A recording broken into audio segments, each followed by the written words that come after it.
Muy buenos días, jóvenes. Un gusto nuevamente. Hoy voy a exponer acerca del análisis por medio de la recta de carga.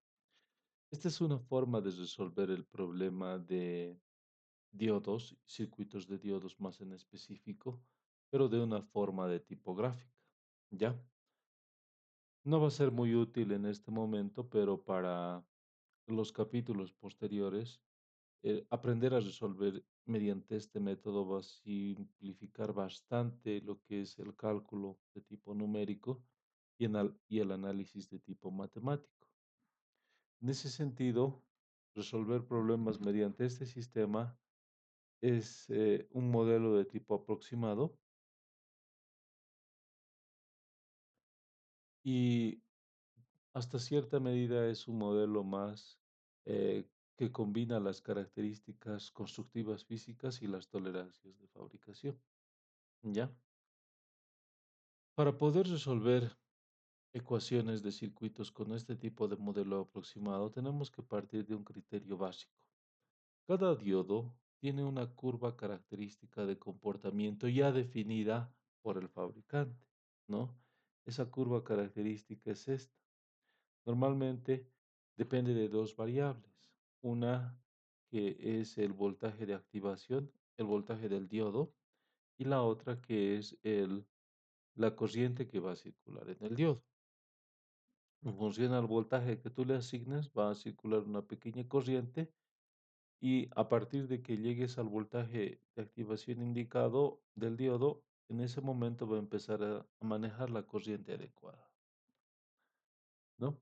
En ese sentido, esto ya viene definido por el fabricante y lo que nosotros tenemos que hacer es una combinación de esta característica propia definida por el fabricante y el circuito que yo arme, ¿no?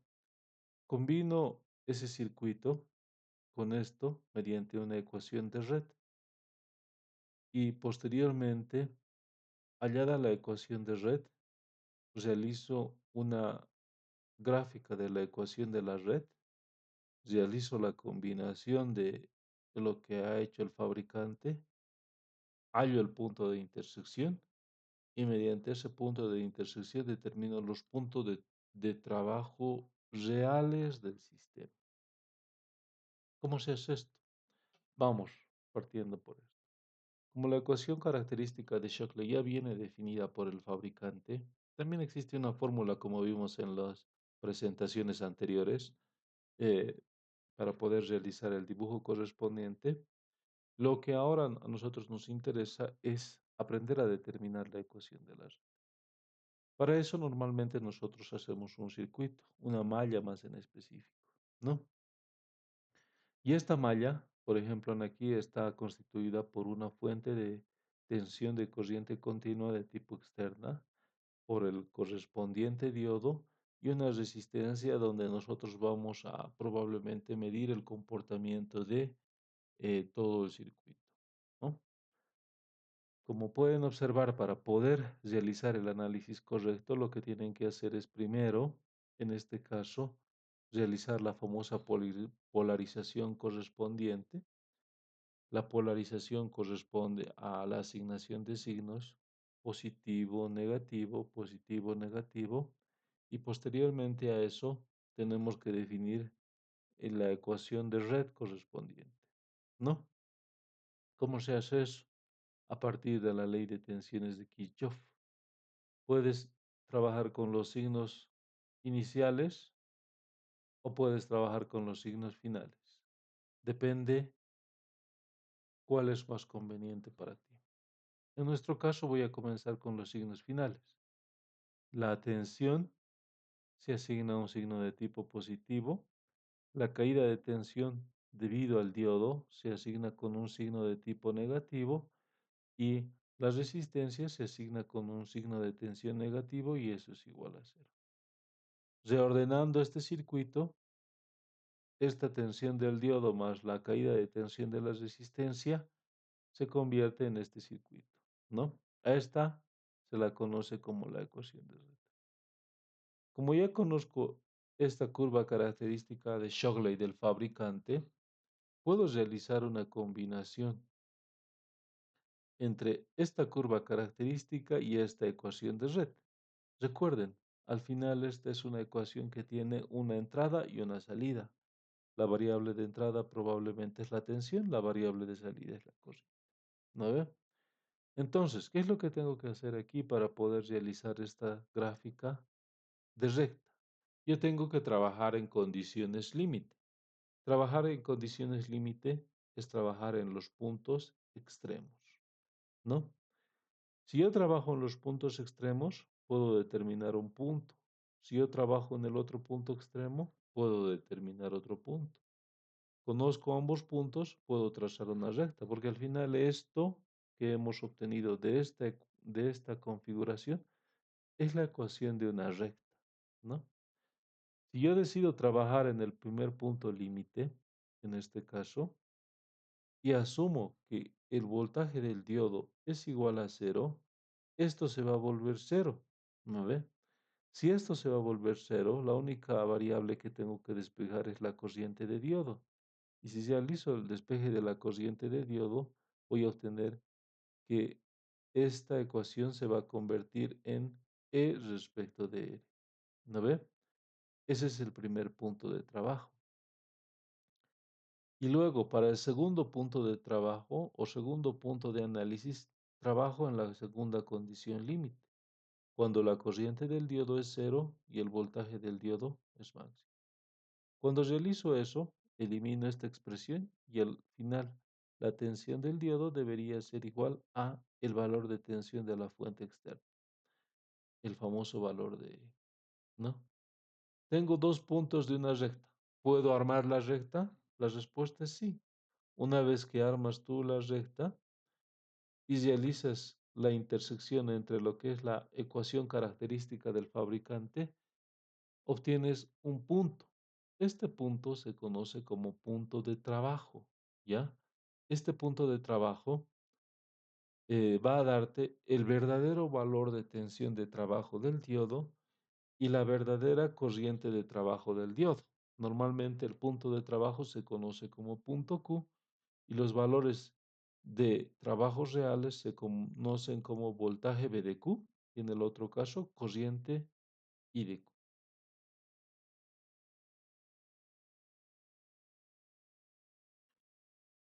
Después vamos a hablar acerca de la configuración de diodos en serie, ¿ya? Como vamos a hablar de la configuración de diodos en serie, por obvias razones podemos hacer dos tipos de análisis. Un análisis de tipo ideal, donde la caída de tensión por el diodo es 0 voltios, y un análisis de tipo de tensión real, donde la caída de tensión es diferente a 0 voltios. Es un valor de probablemente dependiendo del tipo de material, en el caso del silicio puede ser 0,7 voltios, ¿no? Entonces, hagamos un ejemplo para entender bien esta configuración en serie. ¿Qué es lo que nos pide este problema? Nos pide determine el voltaje de salida V sub 0 out entre las terminales de la resistencia y la corriente que circula por el diodo para el siguiente circuito en serie de la figura 2.19. Perfecto, ya tenemos el circuito en serie de la figura 2.19. Entonces tenemos que proceder a realizar el análisis correspondiente. De acuerdo a este ejemplo, ¿qué es lo que nos dice? Una forma igual de abordar el ejemplo 2.4 revelará que la dirección de la corriente resultante coincide con las flechas de los símbolos de ambos diodos y se obtiene la red de la figura 2.20, porque E es igual a 12 voltios y es mucho mayor que la primera caída de tensión por el diodo de silicio y la segunda caída de tensión por el diodo LED. Eso nos va a dar como resultado 2.5 voltios. Obsérvese la fuente de 12 voltios vuelva a trazar la polaridad de V sub 0 a través del resistor de 680. Ya, entonces en palabras sencillas te dice, tenemos este circuito de tipo esquemático. Este circuito de tipo esquemático tiene una polaridad positiva Realizamos la polarización del circuito. Aquí vamos a asignar positivo, negativo, positivo, negativo, positivo, negativo. Al final, el circuito polarizado lo vamos a tener de esta forma. Y como vamos a tener este circuito polarizado de esta forma, positivo, negativo, directamente nosotros sabemos que esto tiene una polarización en directo. Por lo tanto, el diodo va a conducir corriente. Igual en este otro caso, el diodo LED va a conducir corriente. Entonces, dentro de nuestro análisis, en un análisis de tipo real, sabemos que estos presentan caída de tensión. En el caso del silicio es 0,7 voltios y en el caso del eh, diodo LED es 1,8 voltios.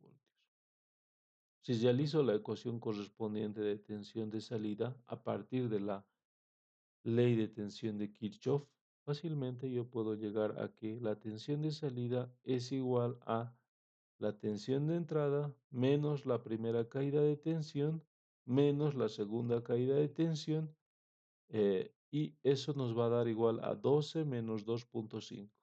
0,7, 1,8, 2,5 y nos da que la tensión que va a llegar a la resistencia es 9,5 voltios. Como conocemos que la tensión que llega a la resistencia es 9,5 voltios, entonces la corriente que va a llegar se la determina a partir de la ley de Ohm. ¿No ve?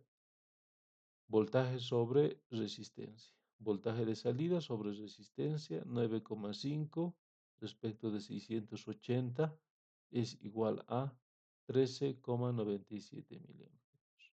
Con eso hemos resuelto el problema que nos pedía determinar la tensión de salida y determinar la corriente de salida. Tal vez hay que considerar dentro de todo este análisis un énfasis, con énfasis algo bien importante. No importa el valor de tensión que yo coloque, las caídas de tensión para el diodo y para el diodo LED van a mantenerse siendo las mismas. ¿Ya? Puedo aplicar 12 voltios y la caída de tensión en un diodo de silicio es 0,7. Puedo aplicar 20 voltios y la caída de tensión va a seguir manteniéndose como 0,7. Puedo aplicar 30 voltios y va a seguir manteniéndose como 0,7. Estas tensiones de activación son de tipo constante. Bueno, por ahora lo dejamos aquí.